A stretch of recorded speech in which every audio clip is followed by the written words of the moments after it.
Hello everyone, this is Miss Yao. Today, I'm going to go into a challenging question for primary 6. This is part 2 of a mini series of 2 parts. And I hope that through this short explanation of a difficult question, it will really enrich your learning in terms of the topic of ratio, of fractions, of whole numbers. All right, so let's dive in. Let's take a look at the question first. There's so much information in here. It says, the members of a school choir were divided into 2 groups. There were 12 more members in group A than in group B.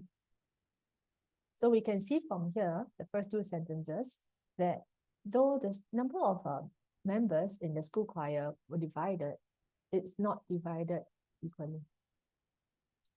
The ratio of the number of boys in group B to that of group A is 3:4. 3/4 of the girls in the school choir were in group B. There were 138 members in the school choir. How many boys were there in group A? Whoa. Okay, let's try to break down the question into its parts and see what we can gather from the question. So first sentence basically just tells you that there are 2 groups. There's group A and there's group B. Okay, so perhaps we might want to express it in a diagram, A and B. And to give it further clarity, the second sentence adds on by saying that there were 12 more members in group A than in group B. So if I were to draw 2 bars, the fact that there are 12 more members in group A than in group B means that the bar that I need to draw for group A would be longer than that of group B by 12. So it would look something like that.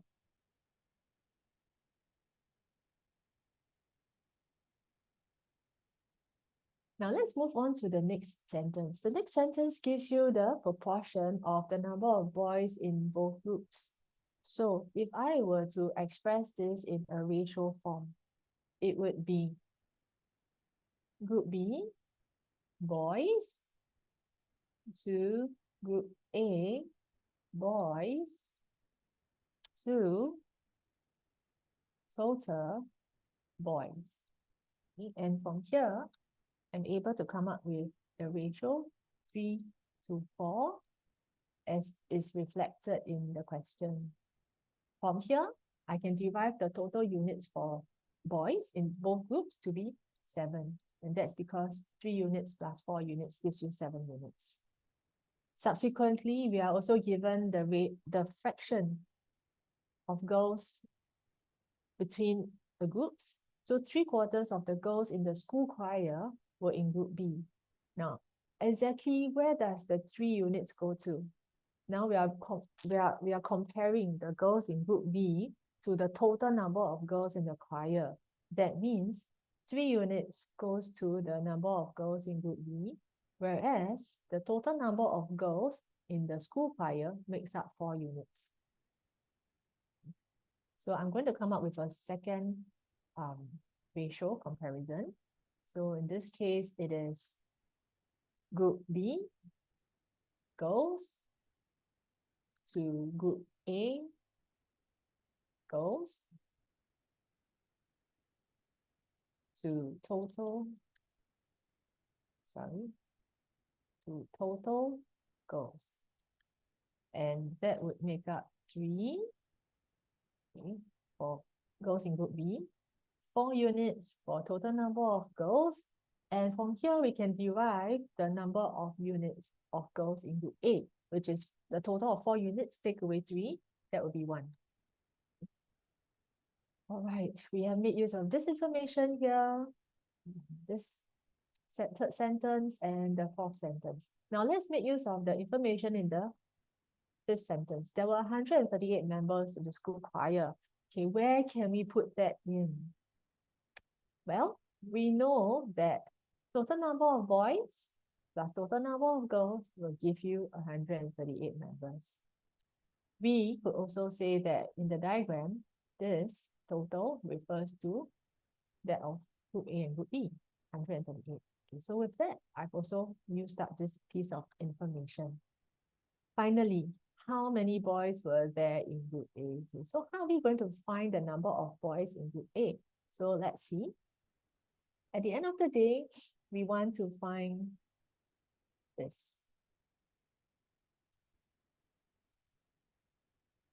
How do we get started? So let's see. Perhaps what we could do first is to find the total number of members in group A and the total number of members in group B. With more information, sometimes we may be able to better position ourselves to solve the problem.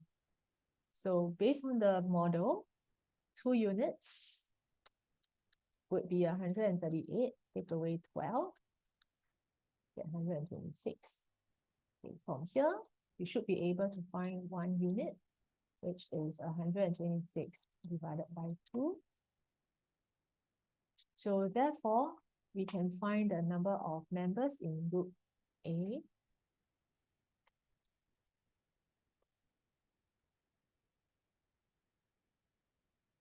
to be 63 plus 12, which makes 75. Okay. And we can find the total number of members in group B, which is just 63. Okay. Now, will this be helpful? Yes, but we will have to see how we can make it useful for the finding of the solution. We'll make use of the model. We have not made use of the ratios. So how can we use the ratios to put these two pieces of information together? Okay, the individual number of students as well as how the boys are proportion, how the girls are proportion. What I can see is this. 75 is the total number of students in group A. And group A is made up of 4 units of boys and 1 unit of girls. Therefore, I will say that from the information in group A, right?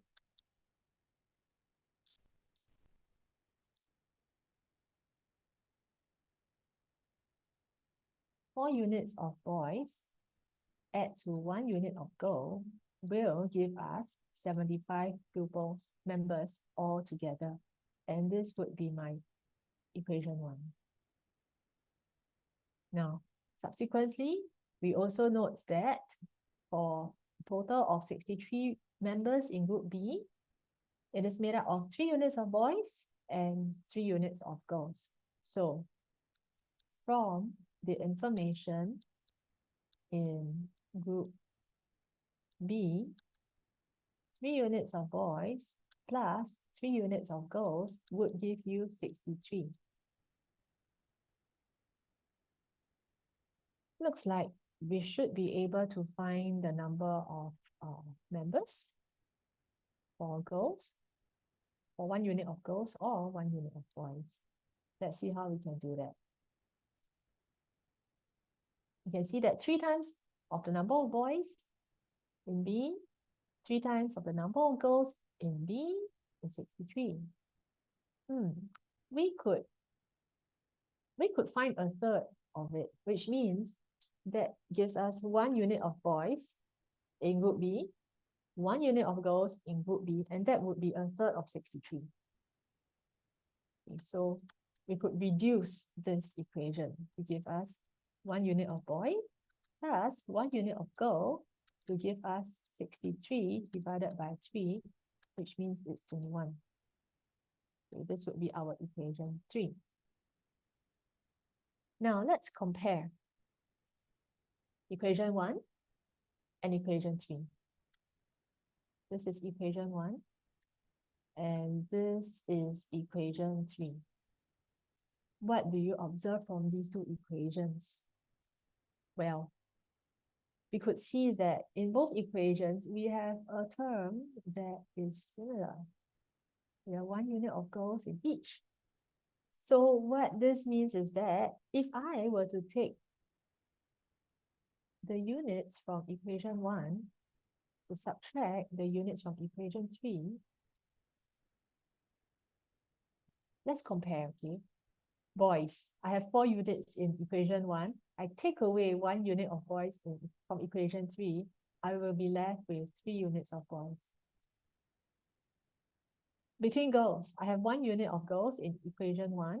I take away that same 1 unit of girls in equation 3. I will have no more units for girls. Lastly, and that equates to 75 from equation 1. Take away 21 from equation 3. That leaves us with 54.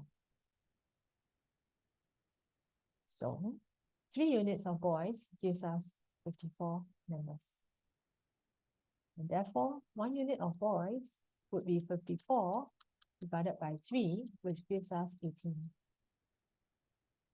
Finally, now that we have the value for 1 unit of boys, number of boys in group A, come back to where the question mark is, that leaves us with finding 4 units of boys.